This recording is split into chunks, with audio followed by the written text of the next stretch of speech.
क्यों व्यर्थ चिंता करते हो, किससे व्यर्थ डरते हो। कौन तुम्हें मार सकता है। आत्मा न पैदा होती है न मरती है। जो हुआ वह अच्छा ही हुआ, जो हो रहा है वह अच्छा ही हो रहा है, जो होगा वह भी अच्छा ही होगा। तुम भूत का पश्चाताप न करो, भविष्य की चिंता न करो। वर्तमान चल रहा है, वर्तमान में रहकर जीवन जीना ही सार्थक है। तुम्हारा क्या गया जो तुम रोते हो। तुम क्या लेकर आए थे जिसके खो जाने का तुम पश्चाताप करते हो। तुमने क्या पैदा किया था जिसका नाश हो गया। तुम कुछ भी लेकर नहीं आए, जो कुछ भी लिया यहीं से लिया, जो कुछ दिया यहीं पर दिया। खाली हाथ आए, खाली हाथ ही चले। जय श्री कृष्णा मेरे सभी प्यारे कथा श्रोताओं का। मेरा नाम है नमित अग्रवाल और स्वागत है आपका मेरे चैनल कथावाचक में। 13वां अध्याय आरंभ हो चुका है गीता में। आइए आज की कथा आरंभ करते हैं। क्षेत्र और क्षेत्रज्ञ के ज्ञान को ही अपने मत में ज्ञान बताकर अब भगवान क्षेत्र और क्षेत्रज्ञ के विभाग को सुनने की आज्ञा देते हैं। तत्क्षेत्रम यच्च यादृक् च यद्विकारी यतश्च यत् स च यो यत् प्रभावश्च तत्समासेन में शृणु। अर्थात वह क्षेत्र जो है और जैसा है तथा जिन विकारों वाला है और जिससे जो पैदा हुआ है, तथा वह क्षेत्रज्ञ भी जो है और जिस प्रभाव वाला है, वह सब संक्षेप में मुझसे सुन। भावार्थ, क्षेत्र सब देश में नहीं है, सब काल में नहीं है और अभी भी प्रतिक्षण अभाव में जा रहा है। यह क्षेत्र की स्वयं से दूरी है। वह क्षेत्र जो है जैसा है, जिन विकारों वाला और जिससे पैदा हुआ है। इस तरह क्षेत्र के विषय में 4 बातें और वह क्षेत्रज्ञ जो है और जिस प्रभाव वाला है, इस तरह क्षेत्रज्ञ के विषय में 2 बातें तू मेरे से संक्षेप में सुन। भगवान इसको सावधान होकर सुनने की आज्ञा देते हैं। इस श्लोक में भगवान ने क्षेत्र के विषय में तो 4 बातें सुनने की आज्ञा दी है, पर क्षेत्रज्ञ के विषय में केवल 2 बातें स्वरूप और प्रभाव ही सुनने की आज्ञा दी है। इससे यह शंका हो सकती है कि क्षेत्र का प्रभाव भी क्यों नहीं कहा गया और साथ ही क्षेत्रज्ञ के स्वभाव, विकार और जिससे जो पैदा हुआ, इन विषयों पर भी क्यों नहीं कहा गया। इसका समाधान यह है कि एक क्षण भी एक रूप में स्थिर न रहने वाले क्षेत्र का प्रभाव हो ही क्या सकता है। प्रकृतिस्थ अर्थात संसारी पुरुष के अंतःकरण में धन आदि जड़ पदार्थों का महत्व रहता है, इसलिए उसको संसार में क्षेत्र का अर्थात धन आदि जड़ पदार्थों का प्रभाव दिखता है। वास्तव में स्वतंत्र रूप से क्षेत्र का कुछ भी प्रभाव नहीं है, अतः उसके प्रभाव का कोई वर्णन नहीं किया गया।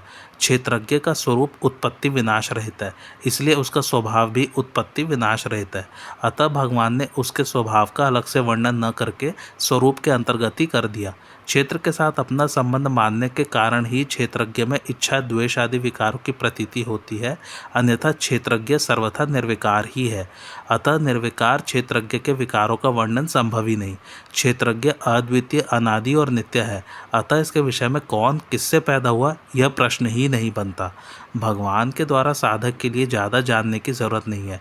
ज़्यादा जानने में समय तो ज़्यादा खर्च होगा पर साधन कम होगा। पूर्व श्लोक में जिसको संक्षेप से सुनने के लिए कहा गया, उसका विस्तार से वर्णन कहाँ हुआ है, इसको आगे के श्लोक में बताते हैं। ऋषिभिर बहुधा गीतम छंदोभिर्विविधः पृथक ब्रह्मसूत्र पदैश्चैव हेतुमद्भिर विनिश्चितः। अर्थात यह क्षेत्र क्षेत्रज्ञ का तत्व ऋषियों के द्वारा बहुत विस्तार से कहा गया है तथा वेदों की ऋचाओं द्वारा बहुत प्रकार से विभाग पूर्वक कहा गया है और युक्ति युक्त एवं निश्चित किए हुए ब्रह्मसूत्र के पदों द्वारा भी कहा गया है। भावार्थ, वैदिक मंत्रों के दृष्टा तथा शास्त्रों, स्मृतियों और पुराणों के रचयिता ऋषियों ने अपने अपने ग्रंथों में जड़, चेतन, सत, असत, शरीर, आत्मा, देह, देही, नित्य, अनित्य आदि शब्दों से क्षेत्र क्षेत्रज्ञ का बहुत विस्तार से वर्णन किया है। क्षेत्र क्षेत्रज्ञ के विषय में जिन 6 बातों को संक्षेप से सुनने की आज्ञा दी थी, उनमें से क्षेत्र की 2 बातों का अर्थात उसके स्वरूप और विकारों का वर्णन आगे के 2 श्लोकों में करते हैं। महाभूतान्यहंकारो बुद्धिर्व्यक्तमेव च इंद्रियाणि दशैकम च पंचचेंद्रिय गोचराः। अर्थात मूल प्रकृति और समष्टि बुद्धि, समष्टि अहंकार, 5 महाभूत और 10 इंद्रियां, 1 मन तथा 5 इंद्रियों के 5 विषय, यह 24 तत्वों वाला क्षेत्र है। भावार्थ, अव्यक्त का नाम मूल प्रकृति का है, मूल प्रकृति समष्टि बुद्धि का कारण होने से और स्वयं किसी का भी कार्य न होने से केवल प्रकृति ही है। इस बुद्धि से अहंकार पैदा होता है, इसलिए यह प्रकृति है, और मूल प्रकृति का कार्य होने से यह विकृति है। तात्पर्य है कि यह बुद्धि प्रकृति विकृति है। पंच महाभूत का कारण होने से यह अहंकार प्रकृति है और बुद्धि का कार्य होने से यह विकृति है। तात्पर्य है कि यह अहंकार प्रकृति विकृति है। पृथ्वी, जल, तेज, वायु और आकाश ये 5 महाभूत है। महाभूत 2 प्रकार के होते हैं, पंचीकृत और अपंचीकृत। एक एक महाभूत के 5 विभाग होकर जो मिश्रण होता है उसको पंचीकृत महाभूत कहते हैं। आकाश के 2 विभाग हैं, जिनमें से आधा भाग आकाश अपने स्वरूप से रहा और दूसरे आधे भाग के 4 विभाग किए। उनमें से उसने 1 भाग वायु को, 1 भाग तेज को, 1 भाग जल को और 1 भाग पृथ्वी को दिया। वायु के 2 विभाग हैं, उनमें से आधा भाग वायु अपने स्वरूप से रही और दूसरे आधे भाग के 4 विभाग किए, जिनको क्रमशः आकाश, तेज, जल और पृथ्वी को दिया। तेज के 2 विभाग हैं, उनमें से आधा भाग तेज अपने स्वरूप से रहा और दूसरे आधे भाग के 4 विभाग करके क्रमशः 1 भाग आकाश, वायु, जल और पृथ्वी को दिया। जल के भी वैसे ही 2 विभाग हैं, उनमें से आधा भाग जल अपने स्वरूप से रहा और दूसरे आधे भाग के 4 विभाग करके क्रमशः 1 भाग आकाश, वायु, तेज और पृथ्वी को दिया। ऐसे ही पृथ्वी के 2 विभाग हैं, उनमें से आधा भाग पृथ्वी अपने स्वरूप से रही और दूसरे आधे भाग के 4 विभाग करके क्रमशः 1 भाग आकाश, वायु, तेज और जल को दिया। इस तरह 5 महाभूतों का पंचीकरण अर्थात मिश्रण होने से इसको पंचीकृत महाभूत कहते हैं। इन 5 महाभूतों के विभाग न होने पर इनको अपंचीकृत महाभूत कहते हैं। इन महाभूतों को पंच तन्मात्राएं तथा सूक्ष्म महाभूत भी कहते हैं। 10 इंद्रियां, 1 मन और शब्द आदि 5 विषयों के कारण होने से ये महाभूत प्रकृति है और अहंकार के कार्य होने से ये विकृति है। तात्पर्य है कि ये पंच महाभूत प्रकृति विकृति है। श्रोत्र, त्वचा, नेत्र, रसना और घ्राण ये 5 ज्ञानेंद्रिय हैं तथा वाक, पाणि, पाद, उपस्थ और पायु ये 5 कर्मेंद्रिय हैं। ये 10 इंद्रियां अपंचीकृत महाभूतों से पैदा होने से और स्वयं किसी का भी कारण न होने से केवल विकृति ही है। अपंचीकृत महाभूतों से पैदा होने से और स्वयं किसी का भी कारण न होने से मन केवल विकृति ही है। शब्द, स्पर्श, रूप, रस और गंध ये 5 ज्ञानेंद्रियों के 5 विषय हैं। अपंचीकृत महाभूतों से पैदा होने से और स्वयं किसी के भी कारण न होने से ये 5 विषय केवल विकृति ही है। इन सब का निष्कर्ष यह निकला कि 5 महाभूत, 1 अहंकार और 1 बुद्धि ये 7 प्रकृति विकृति हैं। मूल प्रकृति केवल प्रकृति है और 10 इंद्रियां, 1 मन और 5 ज्ञानेंद्रियों के विषय ये 16 केवल विकृति है। इस तरह इन 24 तत्वों के समुदाय का नाम क्षेत्र है। इसी का एक तुच्छ अंश यह मनुष्य शरीर है। इच्छा, द्वेषः, सुखम दुखम, संघातश्चेतना, धृतिः एतत् क्षेत्रम समासेन सविकार मुदाहृतम। अर्थात इच्छा, द्वेष, सुख, दुख, संघात अर्थात शरीर, चेतना अर्थात प्राण शक्ति और धृति इन विकारों सहित यह क्षेत्र संक्षेप से कहा गया है। भावार्थ, अमुक वस्तु, व्यक्ति, परिस्थिति आदि मिले ऐसी जो मन में चाहना रहती है उसको इच्छा कहते हैं। क्षेत्र के विकारों में भगवान सबसे पहले इच्छा रूप विकार का नाम लेते हैं। इसका तात्पर्य यह है कि इच्छा मूल विकार है, क्योंकि ऐसा कोई पाप और दुख नहीं है जो सांसारिक इच्छाओं से पैदा न होता हो। अर्थात संपूर्ण पाप और दुख सांसारिक इच्छाओं से ही पैदा होते हैं। कामना और अभिमान में बाधा लगने पर क्रोध पैदा होता है। अंतःकरण में उस क्रोध का जो सूक्ष्म रूप रहता है उसको द्वेष कहते हैं। अनुकूलता के आने पर मन में जो प्रसन्नता होती है अर्थात अनुकूल परिस्थिति जो मन को सुहाती है उसको सुख कहते हैं। प्रतिकूलता के आने पर मन में जो हलचल होती है अर्थात प्रतिकूल परिस्थिति जो मन को सुहाती नहीं है उसको दुख कहते हैं। 24 तत्वों से बने हुए शरीर रूप समूह का नाम संघात है। शरीर का उत्पन्न होकर सत्ता रूप से दिखना भी विकार है तथा उसमें प्रतिक्षण परिवर्तन होते रहना भी विकार है। चेतना नाम प्राण शक्ति का है, अर्थात शरीर में जो प्राण चल रहे हैं उसका नाम चेतना है। इस चेतना में परिवर्तन होता रहता है। जैसे सात्विक वृत्ति आने पर प्राण शक्ति शांत रहती है और चिंता, शोक, भय, उद्वेग आदि होने पर प्राण शक्ति वैसी शांत नहीं रहती, क्षुब्ध हो जाती है। यह प्राण शक्ति निरंतर नष्ट होती रहती है, अतः यह भी विकार रूप ही है। साधारण लोग प्राण वालों को चेतन और निष्प्राण वालों को अचेतन कहते हैं। इस दृष्टि से यहाँ प्राण शक्ति को चेतना कहा गया है। धृति नाम धारण शक्ति का है। यह धरती भी बदलती रहती है। मनुष्य कभी धैर्य को धारण करता है और कभी प्रतिकूल परिस्थिति आने पर धैर्य को छोड़ देता है। कभी धैर्य ज़्यादा रहता है और कभी धैर्य कम रहता है। मनुष्य कभी अच्छी बात को धारण करता है और कभी विपरीत बात को धारण करता है। अतः धरती भी क्षेत्र का विकार है। समष्टि संसार में इच्छा, द्वेष आदि विकार होते ही नहीं। तात्पर्य यह है कि व्यष्टि शरीर समष्टि संसार से और समष्टि संसार व्यष्टि शरीर से अलग नहीं है, अर्थात ये दोनों एक है। जैसे भगवान ने क्षेत्रज्ञ के साथ अपनी एकता बताई, ऐसे ही यहाँ व्यष्टि शरीर और उसमें होने वाले विकारों की समष्टि संसार के साथ एकता बताते हैं। भगवान ने पुरुष की स्थिति शरीर में न बताकर प्रकृति में बताई है। इससे भी सिद्ध होता है कि पुरुष की स्थिति व्यष्टि शरीर में हो जाने से उसकी स्थिति समष्टि प्रकृति में हो जाती है, क्योंकि व्यष्टि शरीर और समष्टि प्रकृति दोनों एक ही है। वास्तव में देखा जाए तो व्यष्टि है ही नहीं, केवल समष्टि ही है। व्यष्टि केवल भूल से मानी हुई है। जैसे समुद्र की लहरों को समुद्र से अलग मानना भूल है, ऐसे ही व्यष्टि शरीर को समष्टि संसार से अलग अर्थात अपना मानना भूल ही है। क्षेत्रज्ञ जब अविवेक से क्षेत्र के साथ अपना संबंध मान लेता है, तब क्षेत्र में इच्छा, द्वेष आदि विकार पैदा हो जाते हैं। क्षेत्रज्ञ का वास्तविक स्वरूप तो सर्वथा निर्विकार ही है।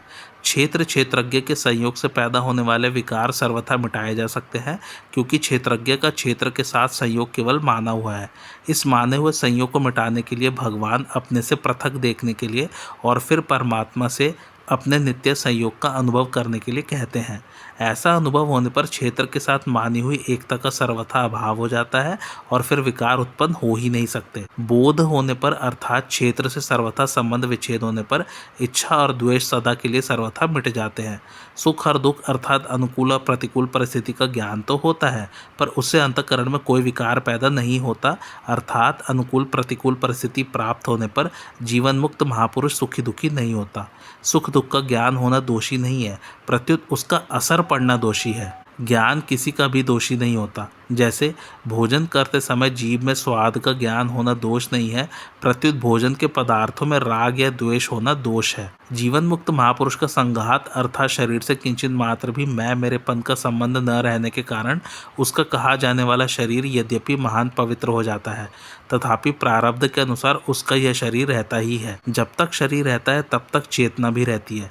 परिश्रम होने पर उसमें चंचलता आती है, नहीं तो वह शांत रहती है। साधनावस्था में जो सात्विक की धृति थी वह बोध होने पर भी रहती है, परंतु अंतःकरण से तादात्म्य न रहने से तत्वज्ञ महापुरुष का चेतना और धृति रूप से विकारों से कोई संबंध नहीं रहता।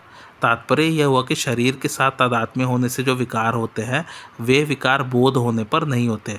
संघात, चेतना और धृति रूप विकारों के रहने पर भी उनका स्वयं पर कुछ भी असर नहीं पड़ता। क्षेत्र के साथ संबंध रखने से ही इच्छा, द्वेष, सुख दुख आदि विकार क्षेत्रज्ञ में होते हैं। इच्छा, द्वेष आदि सभी विकार जड़ चेतन की ग्रंथि में है। तादात्म्य में भी ये विकार जड़ अंश में रहते हैं। स्वयं क्षेत्र से मिला हुआ नहीं है, प्रत्युत सर्वथा अलग है। स्थूल, सूक्ष्म और कारण तीनों ही शरीर हमारा स्वरूप नहीं है। अहम हमारा स्वरूप है ही नहीं। जो मनुष्य स्वयं को और अहम को अलग अलग जान लेता है उसका फिर कभी जन्म नहीं होता और वह परमात्मा को प्राप्त हो जाता है। शरीर के साथ तादात्म्य कर लेने से ही इच्छा, द्वेष आदि विकार पैदा होते हैं और उन विकारों का स्वयं पर असर पड़ता है।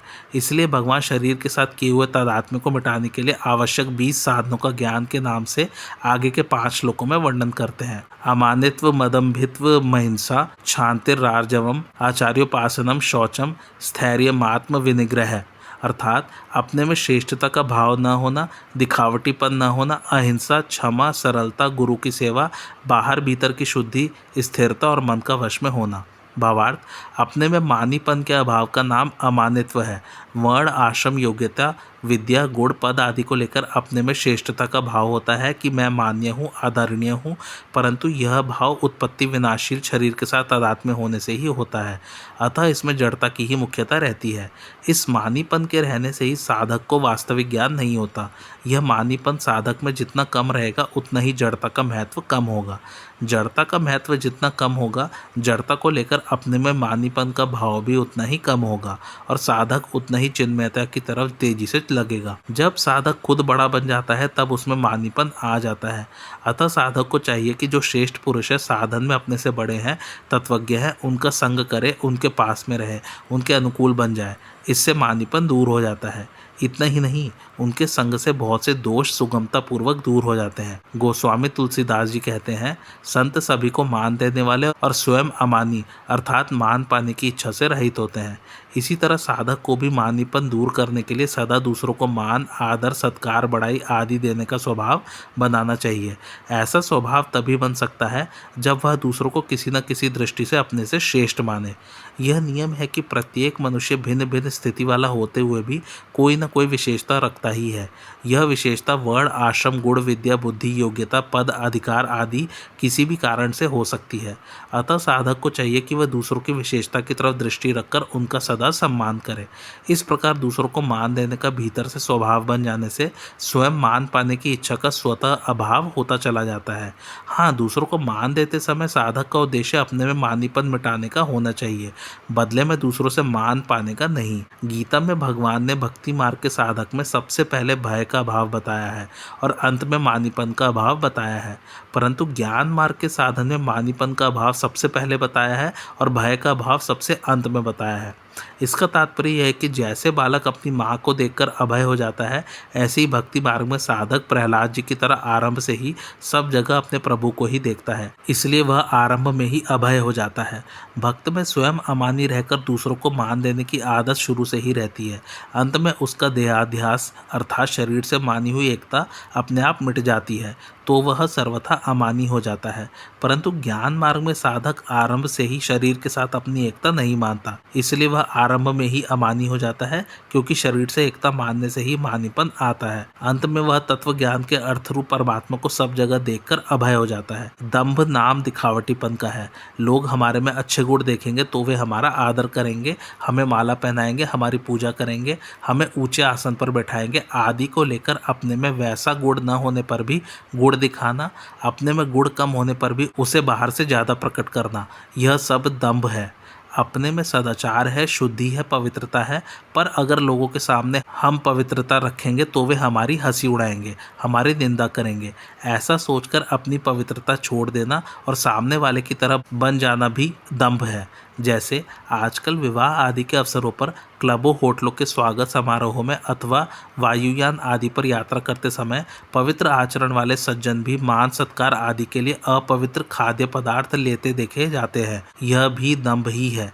इसी तरह दुराचारी पुरुष भी अच्छे लोगों के समुदाय में आने पर मान सत्कार, कीर्ति, प्रतिष्ठा आदि की प्राप्ति की इच्छा से अपने को बाहर से धर्मात्मा, भक्त, सेवक, दानी आदि प्रकट करने लगते हैं, तो यह भी दंभ ही है। कोई साधक एकांत में बंद कमरे में बैठकर जब ध्यान चिंतन कर रहा है और साथ में आलस्य नींद भी ले रहा है, परंतु जब बाहर से उस पर श्रद्धा, पूज्य भाव रखने वाले आदमी की आवाज़ आती है, तब उस आवाज़ को सुनते ही वह सावधान होकर जब ध्यान करने लग जाता है और उसके नींद आलस्य भाग जाते हैं।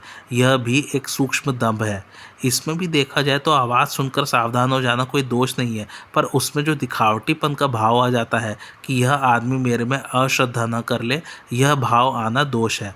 इस भाव के स्थान पर ऐसा भाव आना चाहिए कि भगवान ने बड़ा अच्छा किया कि मेरे को सावधान करके जब ध्यान में लगा दिया। इन सब प्रकार के दंभों का अभाव होना अदम्भित्व है। साधक को अपना उद्देश्य एकमात्र परमात्मा प्राप्ति का ही रखना चाहिए, लोगों को दिखाने का किंचित मात्र भी नहीं। अगर उसमें दिखावटीपन आ जाएगा तो उसके साधन में शिथिलता आ जाएगी, जिससे उद्देश्य की सिद्धि में बाधा लग जाएगी। अतः उसको कोई अच्छा बुरा, ऊंच नीच जो कुछ भी समझे, इसकी तरफ ख्याल न करके वह अपने साधन में लगा रहे। ऐसी सावधानी रखने से दंभ मिट जाता है। मन, वाणी और शरीर से कभी किसी को किंचित मात्र भी दुख न देने का नाम अहिंसा है। कर्ता भेद से हिंसा 3 प्रकार की होती है। कृत अर्थात स्वयं हिंसा करना, कारित अर्थात किसी से हिंसा करवाना, और अनुमोदित अर्थात हिंसा का अनुमोदन समर्थन करना। उपरयुक्त 3 प्रकार की हिंसा 3 भाव से होती है, क्रोध से, लोभ से और मोह से। तात्पर्य है कि क्रोध से भी कृत, कारित और अनुमोदित हिंसा होती है, लोभ से भी कृत, कारित और अनुमोदित हिंसा होती है तथा मोह से भी कृत, कारित और अनुमोदित हिंसा होती है। इस तरह हिंसा 9 प्रकार की हो जाती है। उपरयुक्त 9 प्रकार की हिंसा में 3 मात्राएं होती हैं, मृदु मात्रा, मध्य मात्रा और अधिमात्रा। किसी को थोड़ा दुख देना मृदु मात्रा में हिंसा है, मृदु मात्रा से अधिक दुख देना मध्य मात्रा में हिंसा है और बहुत अधिक घायल कर देना अथवा खत्म कर देना अधिमात्रा में हिंसा है।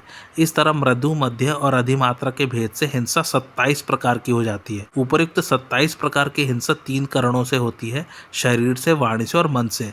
इस तरह हिंसा 81 प्रकार की हो जाती है। इनमें से किसी भी प्रकार की हिंसा न करने का नाम अहिंसा है। अहिंसा भी 4 प्रकार की होती है, देशगत, कालगत, समयगत और व्यक्तिगत। अमुक तीर्थ में, अमुक मंदिर में, अमुक स्थान में किसी को दुख नहीं देना है, यह देशगत अहिंसा है। अमावस्या, पूर्णिमा, व्यतिपात आदि पर्वों के दिन किसी को दुख नहीं देना है, यह कालगत अहिंसा है। संत के मिलने पर, पुत्र के जन्मदिन पर, पिता के निधन दिवस पर किसी को दुख नहीं देना है, यह समयगत अहिंसा है। गाय, हरिण आदि को तथा गुरुजन, माता पिता, बालक आदि को दुख नहीं देना है, यह व्यक्तिगत अहिंसा है। किसी भी देश, काल आदि में क्रोध, लोभ, मोह पूर्वक किसी को भी शरीर, वाणी और मन से किसी भी प्रकार से दुख न देने से यह सार्वभौम अहिंसा महाव्रत कहलाती है। जैसे साधारण प्राणी अपने शरीर का सुख चाहता है, ऐसे ही साधक को सबके सुख में अपना सुख, सबके हित में अपना हित और सबकी सेवा में अपनी सेवा माननी चाहिए। अर्थात सबके सुख, हित और सेवा से अपना सुख, हित और सेवा अलग नहीं माननी चाहिए। सब अपने ही स्वरूप है। ऐसा विवेक जागृत रहने से उसके द्वारा किसी को दुख देने की क्रिया होगी ही नहीं और उसमें अहिंसा भाव स्वतः आ जाएगा। शांति नाम सहनशीलता अर्थात क्षमा का है। अपने में सामर्थ्य होते हुए भी अपराध करने वाले को कभी किसी प्रकार से किंचित मात्र भी दंड न मिले, ऐसा भाव रखना तथा उससे बदला लेने अथवा किसी दूसरे के द्वारा दंड दिलवाने का भाव न रखना ही शांति है। सहनशीलता अपने स्वरूप में स्वतः सिद्ध है, क्योंकि अपने स्वरूप में कभी विकृति आती ही नहीं। अतः कभी अमुक ने दुख दिया है, अपराध किया है, ऐसी कोई वृत्ति आ भी जाए तो उस समय यह विचार स्वतः आना चाहिए कि हमारा कोई बिगाड़ कर ही नहीं सकता, हमारे में कोई विकृति आ ही नहीं सकती, वह हमारे स्वरूप तक पहुंच ही नहीं सकती। ऐसा विचार करने से क्षमा भाव स्वतः आ जाता है। जैसे भोजन करते समय अपने ही दांतों से अपनी जीभ कट जाए तो हम दांतों पर क्रोध नहीं करते, दांतों को दंड नहीं देते। हाँ, जीभ ठीक हो जाए यह बात तो मन में आती है, पर दांतों को तोड़ दे यह भाव मन में कभी आता ही नहीं। कारण कि दांतों को तोड़ेंगे तो एक नई पीड़ा और होगी, अर्थात पीड़ा दुगुनी होगी, जिससे हमारे को ही दुख होगा, हमारा ही अनिष्ट होगा। ऐसे ही बिना कारण कोई हमारा अपराध करता है, हमें दुख देता है, उसको अगर हम दंड देंगे, दुख देंगे तो वास्तव में हमारा ही अनिष्ट होगा, क्योंकि वह भी तो अपना ही स्वरूप है। सरल सीधेपन के भाव को आर्जव कहते हैं। साधक के शरीर, मन और वाणी में सरल सीधापन होना चाहिए। शरीर की सजावट का भाव न होना, रहन सहन में सादगी तथा चाल ढाल में स्वाभाविक सीधापन होना, ऐंठ अकड़ न होना, यह शरीर की सरलता है। छल कपट, ईर्ष्या, द्वेष आदि का न होना तथा निष्कपटता, सौम्यता, हितैषिता, दया आदि का होना, यह मन की सरलता है। व्यंग्य, निंदा, चुगली आदि न करना, चुभने वाले एवं अपमानजनक वचन न बोलना तथा सरल, प्रिय और हितकारक वचन बोलना, यह वाणी की सरलता है। अपने को एक देश में मानने से, अर्थात स्थूल, सूक्ष्म और कारण शरीर के साथ संबंध रखने से अपने में दूसरों की अपेक्षा विशेषता दिखती है। इससे व्यवहार में भी चलते फिरते, उठते बैठते आदि क्रिया करते हुए कुछ टेढ़ापन, अकड़ आ जाती है। अतः शरीर के साथ अपना संबंध न मानने से और अपने स्वरूप की तरफ दृष्टि रखने से यह अकड़ मिट जाती है और साधक में स्वतः सरलता, नम्रता आ जाती है। विद्या और सद उपदेश देने वाले गुरु का नाम भी आचार्य है और उनकी सेवा से भी लाभ होता है, परंतु यहाँ आचार्य पद परमात्म तत्व को प्राप्त जीवन मुक्त महापुरुष का ही वाचक है। आचार्य को दंडवत प्रणाम करना, उनका आदर सत्कार करना और उनके शरीर को सुख पहुँचाने की शास्त्र विहित चेष्टा करना भी उनकी उपासना है, पर वास्तव में उनके सिद्धांतों और भाव के अनुसार अपना जीवन बनाना ही उनकी सच्ची उपासना है। कारण कि देहाभिमानी की सेवा तो उसके देह की सेवा करने से ही हो जाती है, पर गुणातीत महापुरुष के केवल देह की सेवा करना उनकी पूर्ण सेवा नहीं है। भगवान ने दैवी संपत्ति के लक्षणों में आचार्योपासनम पद न देकर यहाँ ज्ञान के साधनों में उसे दिया है। इसमें एक विशेष रहस्य की बात मालूम देती है कि ज्ञान मार्ग में गुरु की जितनी आवश्यकता है उतनी आवश्यकता भक्ति मार्ग में नहीं है। कारण कि भक्ति मार्ग में साधक सर्वथा भगवान के आश्रित रहकर ही साधन करता है, इसलिए भगवान स्वयं उस पर कृपा करके उसके योगक्षेम का वहन करते हैं, उसकी कमियों को, विघ्न बाधाओं को दूर कर देते हैं और उसको तत्व ज्ञान की प्राप्ति करा देते हैं। परंतु ज्ञान मार्ग में साधक अपनी साधना के बल पर चलता है, इसलिए उसमें कुछ सूक्ष्म कमियां रह सकती हैं। जैसे पहली, शास्त्रों एवं संतों के द्वारा ज्ञान प्राप्त करके जब साधक शरीर को अपनी धारणा से अपने से अलग मानता है तब उसे शांति मिलती है। ऐसी दशा में वह यह मान लेता है कि मेरे को तत्वज्ञान प्राप्त हो गया। परंतु जब मान अपमान की स्थिति सामने आती है अथवा अपनी इच्छा के अनुकूल या प्रतिकूल घटना घटती है तब अंतःकरण में हर्ष शोक पैदा हो जाते हैं, जिससे सिद्ध होता है कि अभी तत्वज्ञान हुआ नहीं। दूसरा, किसी आदमी के द्वारा अचानक अपना नाम सुनाई पड़ने पर अंतःकरण में इस नाम वाला शरीर मैं हूँ ऐसा भाव उत्पन्न हो जाता है तो समझना चाहिए कि अभी मेरी शरीर में ही स्थिति है। तीसरा, साधना की ऊंची स्थिति प्राप्त होने पर जागृत अवस्था में तो साधक को जड़ चेतन का विवेक अच्छी तरह रहता है, पर निद्रावस्था में उसकी विस्मृति हो जाती है। इसलिए नींद से जगने पर साधक उस विवेक को पकड़ता है, जबकि सिद्ध महापुरुष का विवेक स्वाभाविक रूप से रहता है। चौथा, साधक में पूज्य जनों से भी मान आदर पाने की इच्छा हो जाती है। जैसे जब वह संतों या गुरुजनों की सेवा करता है, सत्संग आदि में मुख्यता से भाग लेता है, तब उसके भीतर ऐसा भाव पैदा होता है कि वे संत या गुरुजन मेरे को दूसरों की अपेक्षा श्रेष्ठ माने। यह उसकी सूक्ष्म कमी ही है। इस प्रकार साधक में कई कमियों के रहने की संभावना रहती है, जिनकी तरफ ख्याल न रहने से वह अपने अधूरे ज्ञान को भी पूर्ण मान सकता है। इसलिए भगवान आचार्योपासनम पद से यह कह रहे हैं कि ज्ञान मार्ग के साधक को आचार्य के पास रहकर उनकी अधीनता में ही साधन करना चाहिए। भगवान ने अर्जुन से कहा है कि तू तत्वज्ञ जीवन मुक्त महापुरुषों के पास जा, उनको दंडवत प्रणाम कर, उनकी सेवा कर और अपनी जिज्ञासा पूर्ति के लिए नम्रता पूर्वक प्रश्न कर, तो वे तत्वदर्शी ज्ञानी महात्मा तेरे को ज्ञान का उपदेश देंगे। इस प्रकार साधन करने पर वे महापुरुष उसकी उन सूक्ष्म कमियों को, जिनको वह खुद भी नहीं जानता, दूर करके उसको सुगमता से परमात्म तत्व का अनुभव करा सकते हैं। साधक को शुरू में ही सोच समझकर आचार्य संत महापुरुष के पास जाना चाहिए। आचार्य कैसा हो, इस संबंध में ये बातें ध्यान में रखनी चाहिए। पहली, अपनी दृष्टि में जो वास्तविक बोधवान तत्वज्ञ दिखते हों। दूसरी, जो कर्मयोग, ज्ञान योग, भक्ति योग आदि साधनों को ठीक ठीक जानने वाले हों। तीसरी, जिनके संग से वचनों से हमारे हृदय में रहने वाली शंकाएं बिना पूछे ही स्वतः दूर हो जाती हों। चौथी, जिनके पास में रहने से प्रसन्नता शांति का अनुभव होता हो। पांचवी, जो हमारे साथ केवल हमारे हित के लिए ही संबंध रखते हुए दिखते हों। छठी, जो हमारे से किसी भी वस्तु की किंचित मात्र भी आशा न रखते हो। सातवीं, जिनकी संपूर्ण चेष्टाएं केवल साधकों के हित के लिए ही होती हो। आठवीं, जिनके पास में रहने से लक्ष्य की तरफ हमारी लगन स्वतः बढ़ती हो। नवीं, जिनके संग, दर्शन, भाषण, स्मरण आदि से हमारे दुर्गुण दुराचार दूर होकर स्वतः सद्गुण सदाचार रूप दैवी संपत्ति आती हो। 10वां, जिनके सिवाय और किसी में वैसी अलौकिकता विलक्षणता न दिखती हो। ऐसे आचार्य संत के पास रहना चाहिए और केवल अपने उद्धार के लिए ही उनसे संबंध रखना चाहिए। वे क्या करते हैं, क्या नहीं करते, वे ऐसी क्रिया क्यों करते हैं, वे कब किसके साथ कैसा बर्ताव करते हैं आदि में अपनी बुद्धि नहीं लगानी चाहिए, अर्थात उनकी क्रियाओं में तर्क नहीं लगाना चाहिए। साधक को तो उनके अधीन होकर रहना चाहिए, उनकी आज्ञा रुख के अनुसार मात्र क्रियाएं करनी चाहिए और श्रद्धा भावपूर्वक उनकी सेवा करनी चाहिए। अगर वे महापुरुष न चाहते हो तो उनसे गुरु शिष्य का व्यवहारिक संबंध भी जोड़ने की आवश्यकता नहीं है। हाँ, उनको हृदय से गुरु मानकर उन पर श्रद्धा रखने में कोई आपत्ति नहीं है।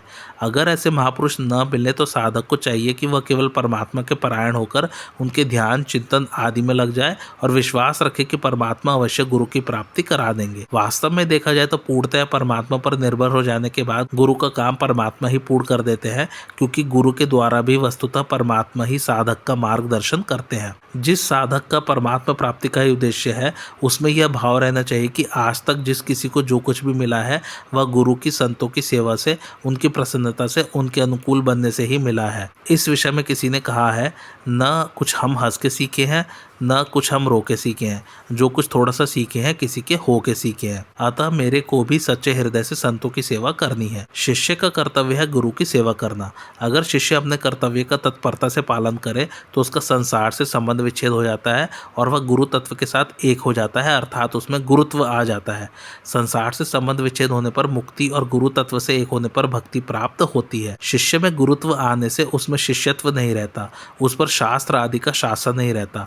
अगर शिष्य अपने कर्तव्य का पालन न करे तो उसका नाम तो शिष्य रहेगा, पर उसमें शिष्यत्व नहीं रहेगा। शिष्यत्व न रहने से उसका संसार से संबंध विच्छेद नहीं होगा और उसमें गुरुत्व भी नहीं आएगा, अतः उसमें संसार की दासता रहेगी। गुरु केवल मेरा ही कल्याण करे ऐसा भाव रखना भी शिष्य के लिए बंधन है।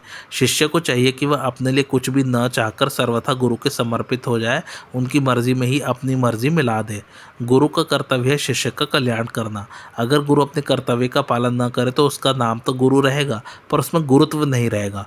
गुरुत्व न रहने से उसमें शिष्य का दासत्व रहेगा। जब तक गुरु शिष्य से कुछ भी धन मान बढ़ाई आदि चाहता है तब तक उसमें गुरुत्व न रहकर शिष्य की दासता रहती है। बाहर भीतर की शुद्धि का नाम शौच है। जल मिट्टी आदि से शरीर की शुद्धि होती है और दया क्षमा उदारता आदि से अंतःकरण की शुद्धि होती है। शरीर बना ही ऐसे पदार्थों से है कि इसको चाहे जितना शुद्ध करते रहे यह अशुद्ध ही रहता है। इससे बार बार अशुद्धि ही निकलती रहती है। अतः इसको बार बार शुद्ध करते करते ही इसकी वास्तविक अशुद्धि का ज्ञान होता है, जिससे शरीर से अरुचि हो जाती है। वर्ण आश्रम आदि के अनुसार सच्चाई के साथ धन का उपार्जन करना, झूठ कपट आदि न करना, पराया हक न आने देना, खान पान में पवित्र चीजें काम में लाना आदि से अंतःकरण की शुद्धि होती है। स्वार्थीय नाम स्थिरता का विचलित न होने का है। जो विचार कर लिया, जिसको लक्ष्य बना लिया है, उससे विचलित न होना स्थैर्य है। मेरे को तत्व ज्ञान प्राप्त करना ही है, ऐसा दृढ़ निश्चय करना और विघ्न बाधाओं के आने पर भी उनसे विचलित न होकर अपने निश्चय के अनुसार साधन में तत्परता पूर्वक लगे रहना। सांसारिक भोग और संग्रह में आसक्त पुरुषों की बुद्धि एक निश्चय पर दृढ़ नहीं रहती। अतः साधक को भोग और संग्रह की आसक्ति का त्याग कर देना चाहिए। साधक अगर किसी छोटे से छोटे कार्य का भी विचार कर ले तो उस विचार की हिंसा न करे, अर्थात उस पर दृढ़ता से स्थिर रहे। ऐसा करने से उसका स्थिर रहने का स्वभाव बन जाएगा। साधक का संतों और शास्त्रों के वचनों पर जितना अधिक विश्वास होगा उतनी ही उसमें स्थिरता आएगी। यहाँ आत्मा नाम मन का है और उसको वश में करना ही आत्म विनिग्रह है। मन में दो तरह की चीजें पैदा होती है, स्फुरणा और संकल्प। स्फुरणा अनेक प्रकार की होती है और वह आती जाती रहती है, पर जिस स्फुरणा में मन चिपक जाता है, जिसको मन पकड़ लेता है, वह संकल्प बन जाती है। संकल्प में दो चीजें रहती हैं, राग और द्वेष। इन दोनों को लेकर मन में चिंतन होता है। स्फुरणा तो दर्पण के दृश्य की तरह होती है। दर्पण में दृश्य दिखता तो है पर कोई भी दृश्य चिपकता नहीं, अर्थात दर्पण किसी भी दृश्य को पकड़ता नहीं। परंतु संकल्प कैमरे की फिल्म की तरह होता है जो दृश्य को पकड़ लेता है। अभ्यास से अर्थात मन को बार बार ध्येय में लगाने से स्फुरणाएं नष्ट हो जाती है और वैराग्य से अर्थात किसी वस्तु व्यक्ति पदार्थ आदि में राग महत्व न रहने से संकल्प नष्ट हो जाते हैं। इस प्रकार अभ्यास और वैराग्य से मन वश में हो जाता है। भगवान क्षेत्र के साथ मानवीय संबंध को तोड़ने के लिए ज्ञान के साधन बताते हैं। ये साधन तदात्म्य को तोड़ने में सहायक है। इंद्रियार्थेषु वैराग्य मन अहंकार एवच जन्म मृत्यु जरा व्याधि दुख दोषानुदर्शनम, अर्थात इंद्रियों के विषयों में वैराग्य का होना, अहंकार का भी न होना और जन्म मृत्यु वृद्धावस्था तथा व्याधियों में दुख रूप दोषों को बार बार देखना। भावार्थ, लोक परलोक के शब्द आदि समस्त विषयों में इंद्रियों का खिंचाव न होना ही इंद्रियों के विषयों में राग रहित होना है। इंद्रियों का विषयों के साथ संबंध होने पर भी तथा शास्त्र के अनुसार जीवन निर्वाह के लिए इंद्रियों द्वारा विषयों का सेवन करते हुए भी साधक को विषयों में राग आसक्ति प्रियता नहीं होनी चाहिए। विषयों में राग होने से ही विषयों की महत्ता दिखती है, संसार में आकर्षण होता है और इसी से सब पाप होते हैं। अगर हमारा विषयों में ही राग रहेगा तो तत्वबोध कैसे होगा, परमात्मा तत्व में हमारी स्थिति कैसे होगी। अगर राग का त्याग कर दे तो परमात्मा में स्थिति हो जाएगी।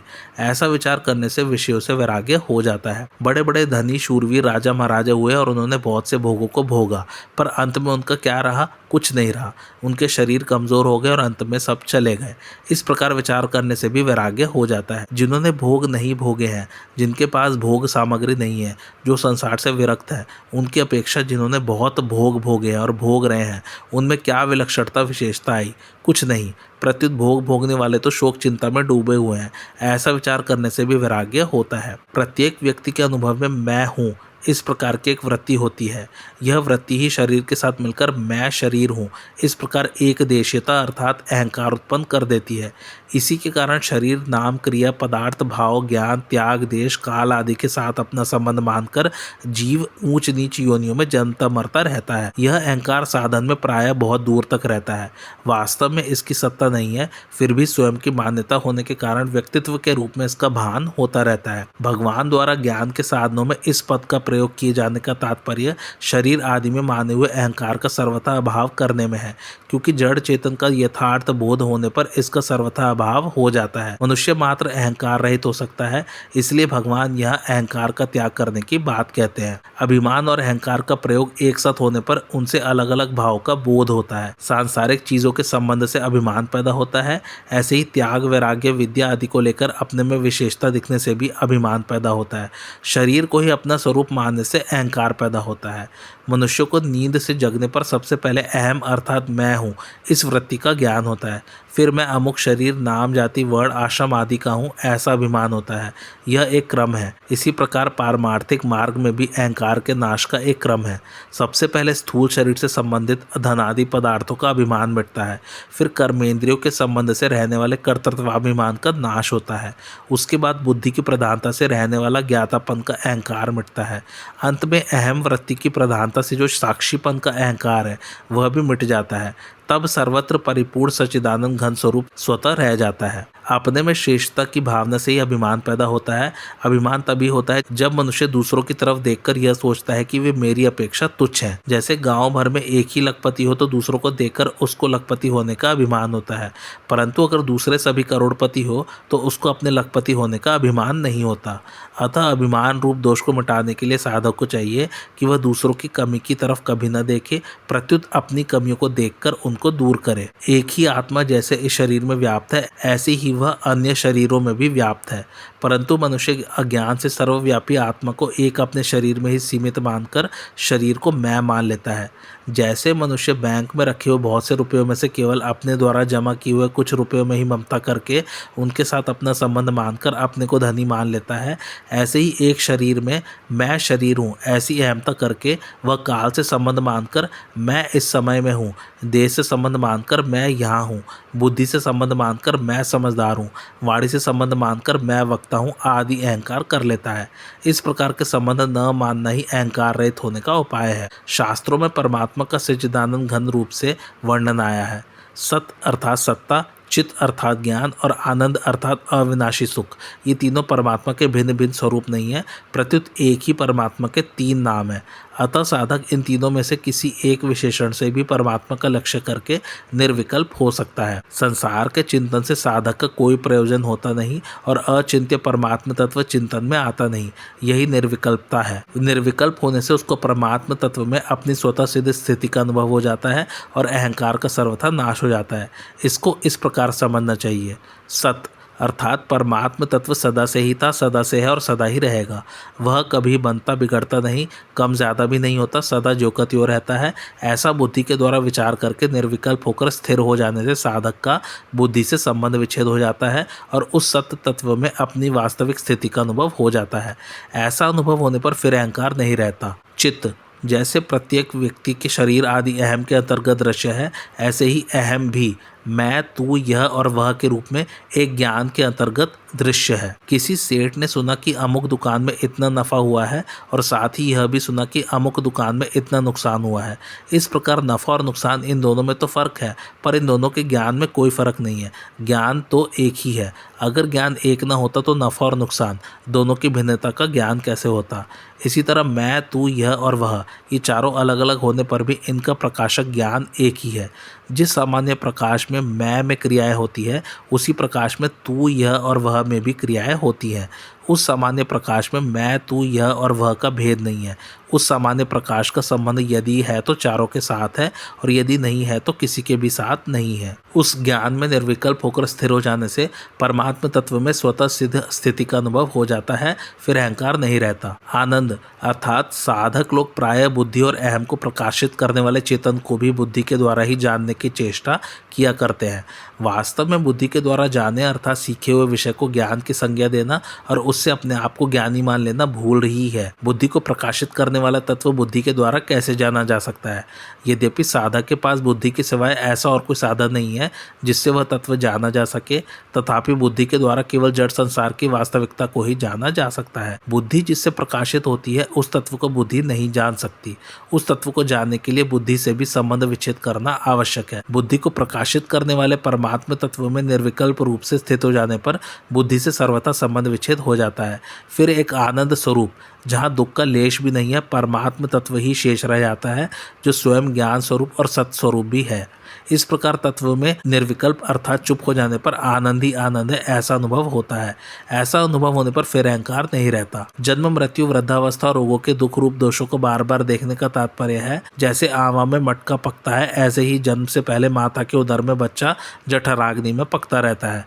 माता के खाए हुए नमक, मिर्च आदि क्षार और तीखे पदार्थों से बच्चे के शरीर में जलन जलन होती है। गर्भाशय में रहने वाले सूक्ष्म जंतु भी बच्चे को काटते रहते हैं। प्रसव के समय माता को जो पीड़ा होती है उसका कोई अंदाजा नहीं लगाया जा सकता। वैसी ही पीड़ा उधर से बाहर आते समय बच्चे को होती है। इस तरह जन्म के दुख रूप दोषों का बार बार विचार करके इस विचार को दृढ़ करना कि इसमें केवल दुख ही दुख है। आज की कथा यही समाप्त होती। कैसे लगे आप लोग को मेरी कथा मुझे कमेंट करके ज़रूर बताइए और मेरे चैनल कथावाचक को लाइक शेयर और सब्सक्राइब जरूर कीजिए। Thanks for watching. धन्यवाद।